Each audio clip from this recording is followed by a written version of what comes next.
jet lagged, and I've also just eaten loads of food, and I'm a bit thirsty. I also get very nervous talking on stage, which is weird really, because as Ingo said, I do a lot of performance for my job. I'm a sex worker and a porn performer, so you'd think I'd be kind of used to this. Well, you'd be wrong. For some reason, fucking in front of a camera crew feels fine, but being here and standing on front of the stage in front of you guys feels kind of terrifying. So, I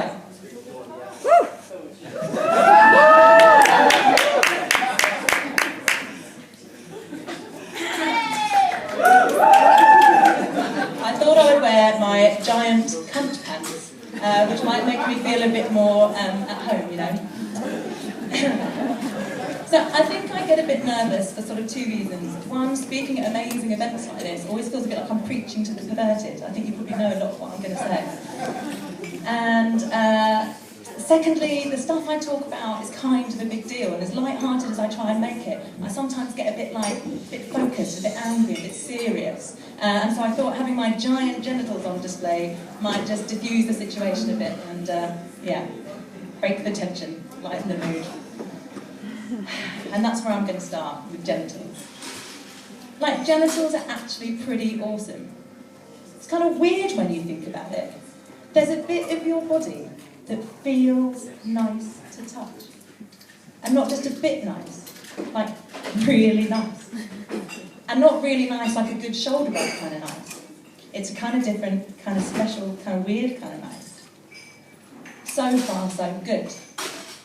The problem is, our genitals do not exist in benign, abstract splendour like our shoulders do. Sadly not. In fact, they are the single defining characteristic about which the rest of our lives is determined. At a 12-week scan, some ultrasound technician can tell if the little peanut in a uterus has got a dangly what's-it or a slitty foldy bit. No one's interested in its shoulders.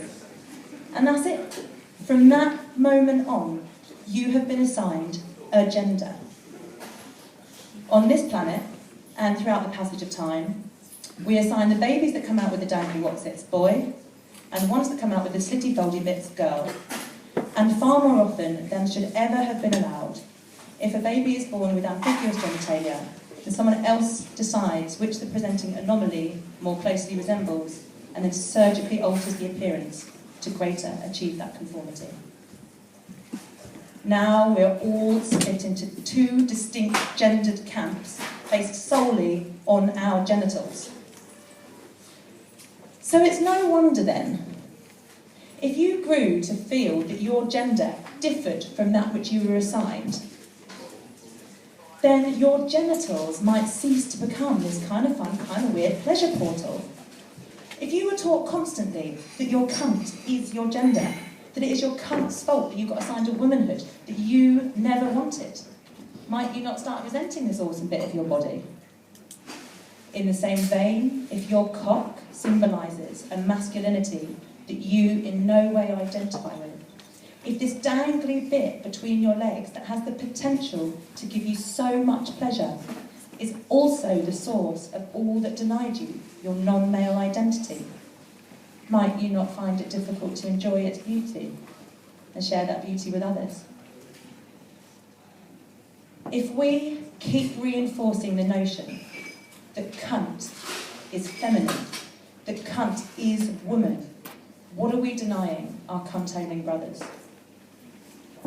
If we reinforce the notion that cock is masculine, cock is man, what are we denying our cock-owning sisters? And that's not even mentioning those who fall out of the brother-sister binary. If we reinforce a world that legitimises a person's gender based on their body parts, then we force ourselves into ever more restrictive binds. Achieving this conformity, or correcting the supposed incongruence, is not even desired by most trans people. And for those people who do desire it, it isn't always possible for a variety of reasons, be that access to healthcare, finance, safety. So this is why it's so important that we start delinking genitals from gender. Look, I'm not saying that if we abolished the gender binary overnight, then dysphoria wouldn't exist. And anyway, even if I was saying that, we can't, sadly. We live in the here and now, and we have to do what makes us happy and most able to survive in this life. For many of us, that's radical change. So if you want a cunt, or a cock, or boobs, or a sculpted chest, and you can get it, awesome, go out and get it. But let's legitimise our genders in other ways too. And let's see medical intervention for exactly what it is and what it is not. It is a set of technologies that enable us to alter ourselves, our physicality and our chemistry. It's no different to HRT for menopause or a nose job. It is not the single true path to change your gender. And in fact, this binary, linear notion of transition doesn't even fit for most of us. It's a cis ideal born of people who cannot conceive that genitals do not equal gender. It's this cis ideal, I think, that creates the trans enough narrative. It's a rigid description of the trans experience. Broadly speaking, it states that in order to be really trans, or trans enough for healthcare, you must, A, have always known, preferably since very early childhood. B, you must feel trapped in the wrong body. And C, you must vocally despise the parts of your body that are incongruent to your gender. So if we're told that we must despise our genitals, or our breasts, or our beards, or any other nonsensically gendered part of ourselves in order to be really trans, or trans enough for healthcare, well then we soon start orphaning off the bits of ourselves that don't fit, either metaphorically or physically. I'll give you an example. When I first started coming to terms with my gender identity, I found myself telling weird little lies about how great I was at climbing trees when I was a kid. Or how I loved playing footy with my male cousins. I didn't. That's bollocks. I've always been shit at that stuff. I'm a pansy, I can't catch, and I've always preferred playing with my mother's makeup and high heels. But this is what happens, because gendered stereotypes are so salient in our society, and they affect absolutely everything that we do. And so in a bid to affirm our genders, we can just do away with real core parts of ourselves, lest someone deny us our identity, our reality. When we deny our realities, we fail to acknowledge that reality isn't benign, it's not static, it's dynamic. Describing our reality shifts reality itself. We construct our identities through self-narratives. We literally narrate into existence our identities. And if mandatory rejection of our bodies, or having to have always known, is no longer a core part of a trans identity, then just as we've begun to de-link that cock equals man and cunt equals woman, we can also de-link the idea that in order to be trans, you must hate your body. We have the power to construct meaning. If I say that this is my boy cunt, or my man cave, or my bonus hole, it is. And the more I expose my reality, the more real it becomes. Language is powerful. Words gain meaning by how we use them. Find the words that fit. Some will fit, and some won't fit, and that's likely to change over time.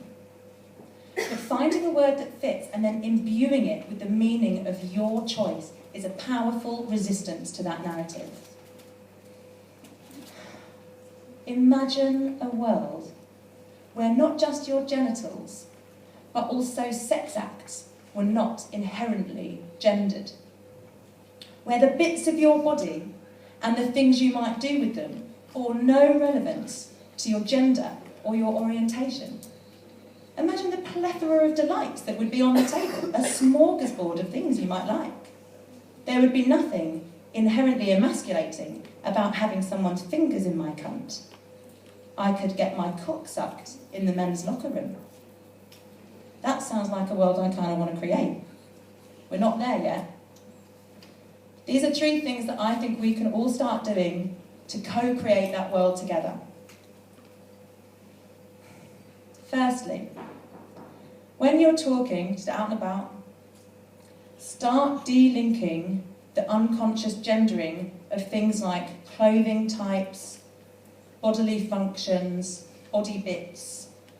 It just plants a little seed in people's mind. Not all pregnant people are women. Not all beer donors are men. Some girls will get prostate cancer. Some guys need to buy Tampax. Secondly, embrace your ability and right to self-define. Make it your responsibility to work out what you want to call your body parts, the ways you like that to be touched, and what you want to call those ways. And encourage your lovers or anyone that ends up in your bed, or even your friends, to do the same.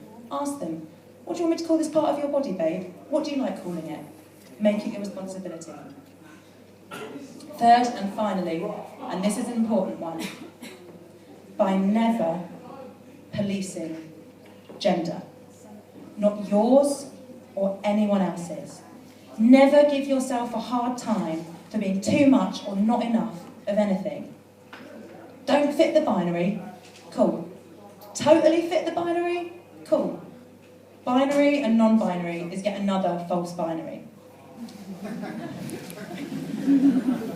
Whatever your gender, choosing to use or not use the services that are available to you should come with no shame or no pressure attached. Feel best on loads of tea but with a giant rack? Cool.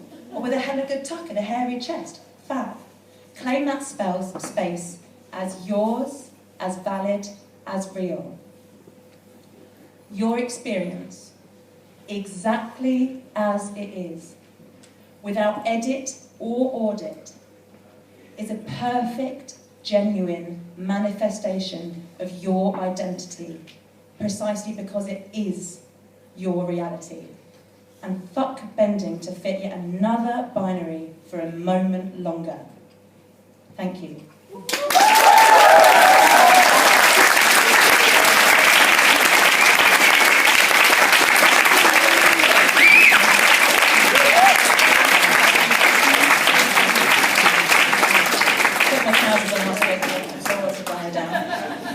And tell you that the wonderful Zed from Queer Hearted is out the back somewhere there. Hi. And they are producing a 2-day workshop that I'm doing in London in September. Oh, it's a bit awkward, isn't it?